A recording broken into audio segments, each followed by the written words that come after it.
Udah tahu asal usulnya azan? Mau diceritain? Panjang. Nggak apa-apa. Nggak apa-apa. Biar apa? Biar pinter. Ketika itu Nabi Muhammad bermusyawarah dengan para sahabat untuk menentukan panggilan sholat.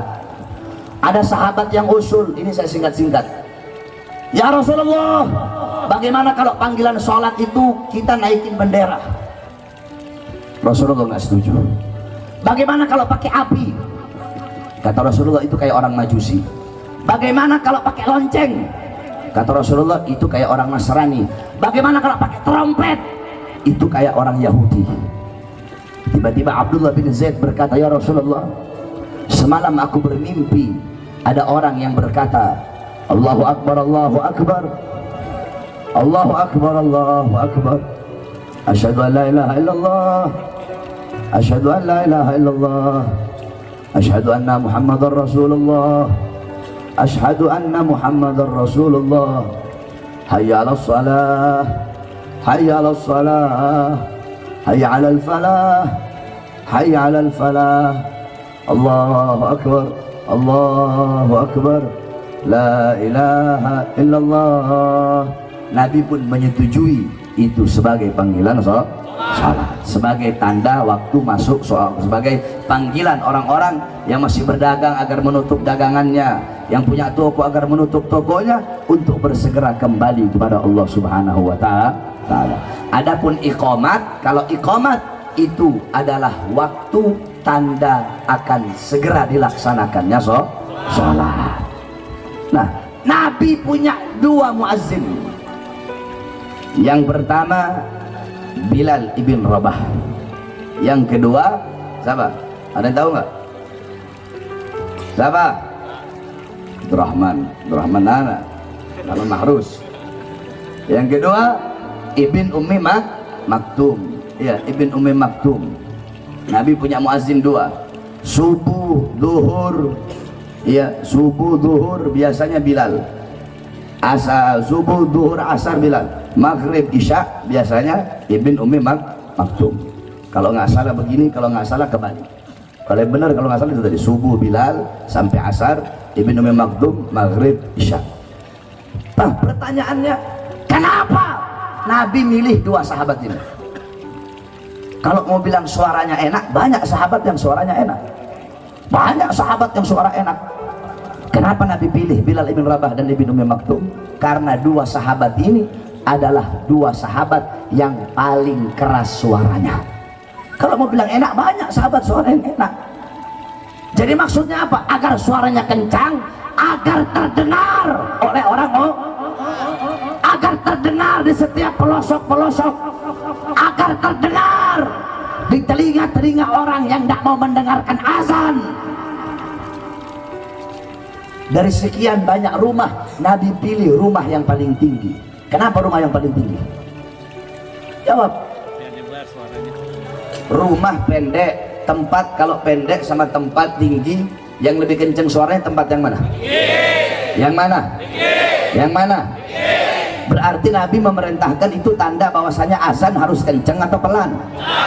Kenceng atau pelan? Keras atau pelan? Keras atau pelan? Agar suara terdengar. Makanya Nabi pilih rumah yang paling tinggi sebagai tempat azan, saudara-saudara. Udah dikatakan dalam hadis, idza hadaratis shalah falyu'adzin lakum ahadukum. Apabila telah datang waktu salat, maka hendaklah salah satu dari kalian itu melakukan azan untuk sesama kalian. Idza nudiya lis-shalah, ketika ada panggilan salat, ketika ada panggilan salat, maksudnya apa? Ketika azan dikumandangkan, adbaras syaitan, setan lari terbirit-birit sampai terkentut-kentut. Itu setan kalau dia dengar suara azan. Berarti kalau yang nggak suka suara azan berarti apa? Kalau yang mau suara azan kecil berarti apa? Kalau pejabatnya suka pengen yang ngecilin volume azan, pejabat apa? Pejabat apa? Pejabat apa? Pejabat apa? Kalau ada ustadz, kiai, habib suka volume azan kecil biar gak kedengeran suaranya, berarti mereka itu siapa? Mereka itu siapa? Mereka itu siapa? Saudara-saudara, kalau ente nggak suka dengar suara azan, nggak suka dengar suara toa, ya jangan tinggal samping masjid. Tinggal di hutan, betul. Tinggal di kuburan, betul. Tinggal di apartemen, betul. Bukan suara azan yang dikecilin. Ini syiar Islam. Oleh karenanya hati-hati saudara-saudara. Sekarang volume azan dikecilin. Kemarin si Yusuf Kalla udah ngomong itu, Daeng satu itu, bahwasanya suara azan itu harus dikecilin karena mengganggu. Saya tanya, kalau azan mengganggu, apa dangdut ganggu tidak? Dangdut mengganggu apa tidak? Kalau kamu tidak suka dengan kebisingan kendaraan, jangan tinggal di pinggir jalan, betul. Kalau nggak suka dengan suara ombak, jangan tinggal di pinggir pantai, betul. Kalau nggak suka suara burung, suara monyet, jangan tinggal di tengah hutan, betul. Kalau nggak suka suara azan, jangan tinggal di pinggir masjid, jangan tinggal pinggir musola, tinggal sana di buah apa di tempat Cina sana, atau nggak pindah ke Amerika sana yang jarang ada suara azan. Di tempat-tempat orang-orang kafir saja masih terdengar suara azan.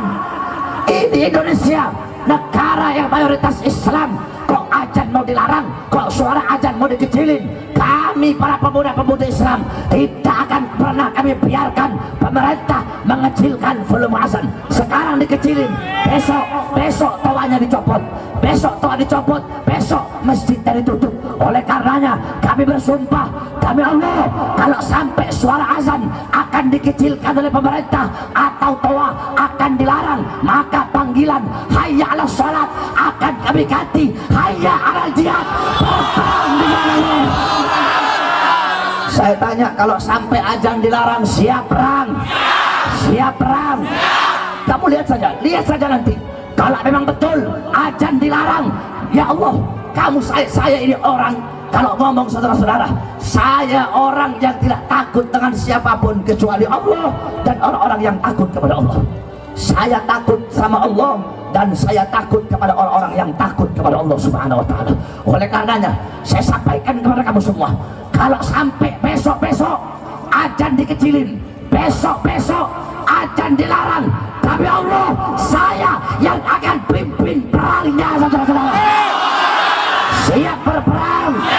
Kalau sampai azan dilarang, siap berdarah, siap hancur, siap binasa. Allahu Akbar, Allahu Akbar, Allahu Akbar. Di sini masjid ada berapa? Yang dekat, paling dekat dari sini ada berapa? Ada dua. Mana? Belakang ada musola. Speakernya ada berapa? Ada berapa? 4. Besok tambah 4, bikin 8 speakernya. Saya yang suruh pasang. Kalau ada yang komplain, datengin. Kenapa? Nggak suka dengan suara azan, pindah. Betul? Tambahin ya, sabar pengurus musola masjidnya, tambahin speaker masjid. Semakin mereka larang kecilkan, semakin besarkan. Semakin mereka bungkam, semakin teriakkan kebenaran. Oleh karena kita doakan agar Allah kasih kita pemimpin yang baik, pemimpin yang adil, pemimpin yang tidak merugikan Islam, merugikan ulama, yang bisa menghormati hukum-hukum Islam, syariat-syariat Islam. Seorang ulama yang meletakkan ayat-ayat suci di atas ayat-ayat konstitusi. Amin amin ya rabbal alamin.